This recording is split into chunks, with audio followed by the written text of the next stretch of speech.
Para saudara dan saudari yang Tuhan cintai, selamat bertemu lagi dalam Renungan Harian, edisi hari Rabu, tanggal 10 Juni 2020. Mengawali hari yang baru ini, kita hendak mendengar dan merenungkan sabda Tuhan. Marilah sebelum kita mendengar dan merenungkan sabda Tuhan, kita mengawalinya dengan berdoa. Dalam nama Bapa dan Putra dan Roh Kudus. Amin. Allah Bapa yang Maha Kuasa, syukur dan limpah terima kasih kami haturkan kepadamu, karena Engkau telah menyertai kami dalam istirahat kami semalam tadi, sehingga kami boleh bangun dengan sehat walafiat untuk menikmati hidup di hari yang baru ini. Allah Bapa yang Maha Kuasa, mengawali hari yang baru ini yang telah Engkau anugerahkan kepada kami dengan penuh kasih, kami hendak mengawalinya dengan mendengar dan merenungkan sabda-Mu. Bersabdalah ya Tuhan, kami anak-anak-Mu siap untuk mendengarkan. Semoga sabda-Mu yang kami dengar dan renungkan pada hari ini sungguh-sungguh menjiwai seluruh kehidupan kami dalam perjalanan hidup kami di sepanjang hari ini sebagai murid-murid-Mu yang baru di zaman sekarang.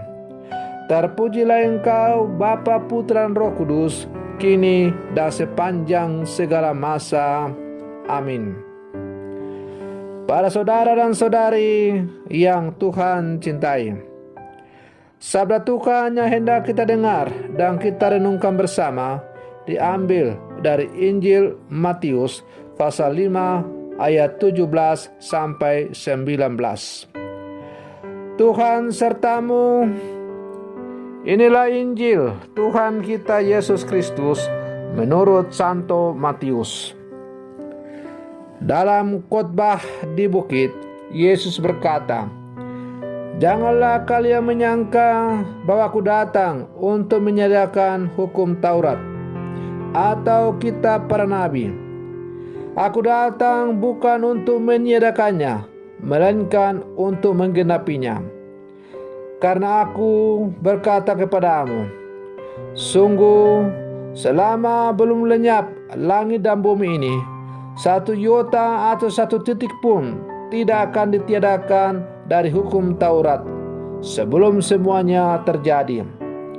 Karena itu, siapa yang meniadakan salah satu perintah Taurat, sekalipun yang paling kecil, dan mengajarkannya demikian kepada orang lain, ia akan menduduki tempat yang paling rendah di dalam kerajaan surga. Tetapi siapa yang melakukan dan mengajarkan segala perintah Taurat, ia akan menduduki tempat yang tinggi di dalam kerajaan surga." Demikianlah Injil Tuhan. Para saudara dan saudari yang Tuhan cintai, sabda Tuhan yang kita dengarkan pada hari ini adalah merupakan kelanjutan dari Injil hari Senin, hari Selasa yang bertemakan tentang khotbah Yesus di atas bukit. Kalau pada hari Senin Yesus berbicara tentang siapa atau apa kategori orang disebut berbahagia, lalu pada hari Selasa Yesus mengajarkan supaya kita menjadi garam dan terang, maka pada hari ini Yesus hendak berbicara kepada kita tentang posisinya atau pandangannya tentang hukum Taurat. Menurut Yesus, ia datang ke dunia bukan untuk membatalkan hukum Taurat, tetapi untuk menggenapinya.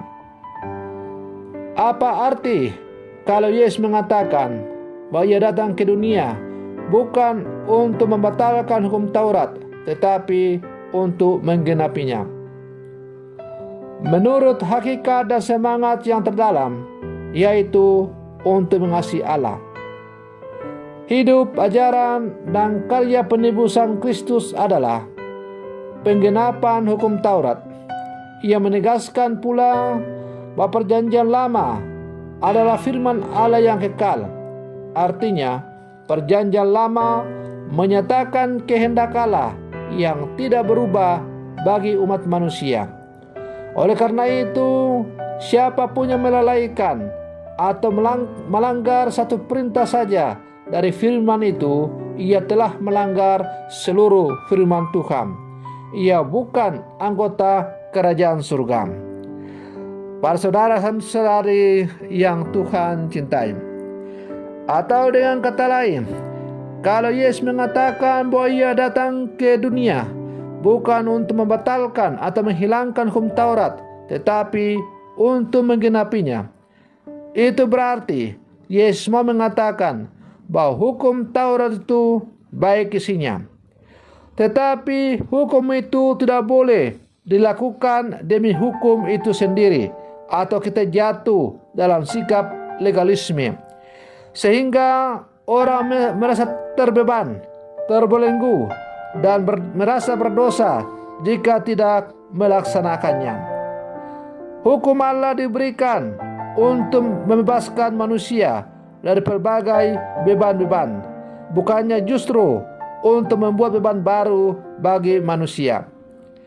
Yesus mau kita melaksanakan atau melakukan hukum Tuhan dengan semangat baru, yaitu menaati hukum Allah karena cinta kepadanya, bukan karena takut berdosa atau takut mendapat hukuman dari Allah. Sehingga tidak ada beban kalau kita melaksanakan hukum Taurat itu. Atau kalau meminjam kata-kata dari Santo Agustinus yang sangat terkenal, ama et fac quod vis, yang berarti cintailah lalu lakukanlah apa saja yang kamu kehendaki. Para saudara dan saudari yang Tuhan cintai, memang dalam cinta tidak ada rasa takut lagi, sebab segala aturan kita lakukan dengan gembira dan tanpa rasa bersalah. Dalam cinta kepada Tuhan, kita melakukan perintah Tuhan bukan karena kita takut akan dihukum oleh Tuhan, tetapi kalau kita melakukan hukum Tuhan atau perintah Tuhan, maka itu kita lakukan karena datang dari kedalaman hati yang sungguh-sungguh mencintai Tuhan. Itulah hukum yang membebaskan. Yesus ingin kita mentaati hukum Tuhan seperti itu, yaitu melaksanakan hukum Tuhan dengan bebas karena dilandasi oleh cinta yang mendalam untuk Tuhan. Ibarat seorang pemuda yang jatuh cinta kepada seorang gadis pujaannya, ia akan rela untuk melakukan apa saja demi cintanya itu.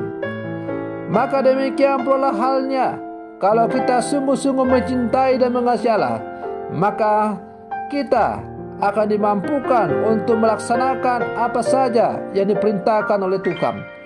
Bukan karena kita takut Tuhan akan meninggalkan kita, tetapi karena kita sungguh mencintai dan mengasihi Allah. Dan karena Allah terlebih dahulu mengasihi kita, kita mau melaksanakan dan mengasihi Allah karena kita sungguh yakin dan percaya bahwa Allah telah terlebih dahulu mengasihi kita dengan sungguh-sungguh dan secara mendalam, yang dibuktikan dengan pengorbanan putranya Tuhan kita Yesus Kristus.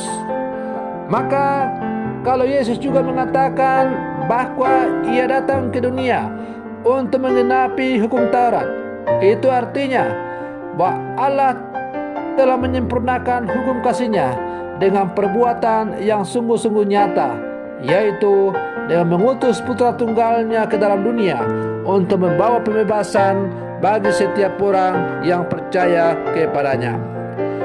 Para saudara dan saudari yang Tuhan cintai, oleh karena itu Yesus menasihati para muridnya, termasuk kita yang hidup di zaman sekarang, agar kita memiliki hidup keagamaan agar kita tidak memiliki hidup keagamaan seperti yang dimiliki oleh para ahli Taurat dan orang Farisi.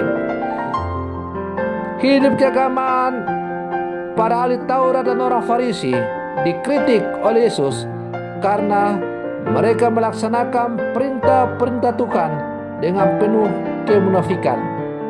Yesus menghendaki agar kita dalam melaksanakan perintah-perintah Allah bukan datang dari hati yang munafik, tapi harus datang dari kedalaman hati yang sungguh-sungguh dipenuhi oleh cinta yang mendalam.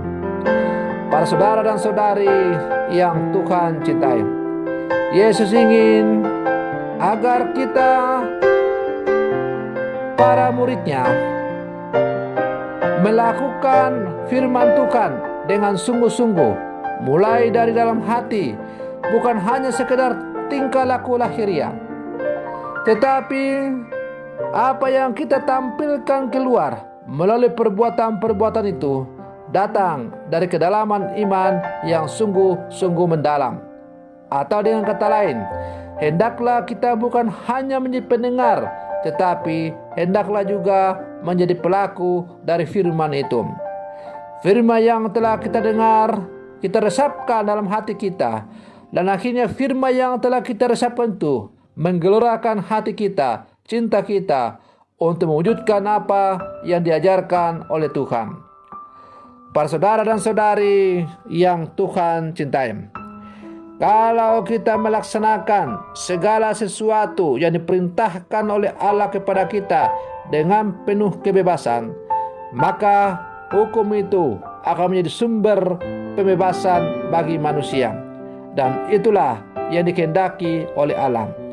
Dan hanya hukum cinta kasih sebagai penggenapan atas hukum Taurat yang dapat membebaskan manusia sungguh-sungguh. Dan pembebasan sejati itu hanya dapat diberikan oleh Yesus. Oleh karena itu, berbahagialah kalian, karena kalian sungguh percaya kepada Yesus dan menjadi murid-murid Yesus yang baru di zaman sekarang. Tetapi pertanyaannya sekarang adalah, apakah benar kita sebagai murid-murid Yesus yang hidup di zaman sekarang sudah sungguh melaksanakan perintah-perintah Allah dengan penuh kebebasan, dan karena itu sungguh-sungguh membawa pembebasan dalam hidup kita sebagai anak-anak Allah? Ataukah kita masih melakukan perintah-perintah Tuhan karena kita takut untuk dihukum, misalnya diancam untuk masuk api neraka? Maka marilah kita dalam kehidupan kita sebagai orang-orang Katolik, kita sungguh melaksanakan perintah-perintah Allah dengan penuh kebebasan yang datang dari kesadaran bahwa Allah sungguh mencintai kita dengan sungguh-sungguh. Dan karena itu kita mau membalas cinta Tuhan dengan juga melaksanakan perintah-perintahnya sebagai wujud tanda bahwa kita mau mengasihi Tuhan dengan sepenuh hati. Semoga permenungan saya ini semakin menghantar kita untuk menjadi murid-murid Yesus yang sejati di zaman sekarang. Semoga demikian. Selamat pagi, Tuhan Yesus memberkati.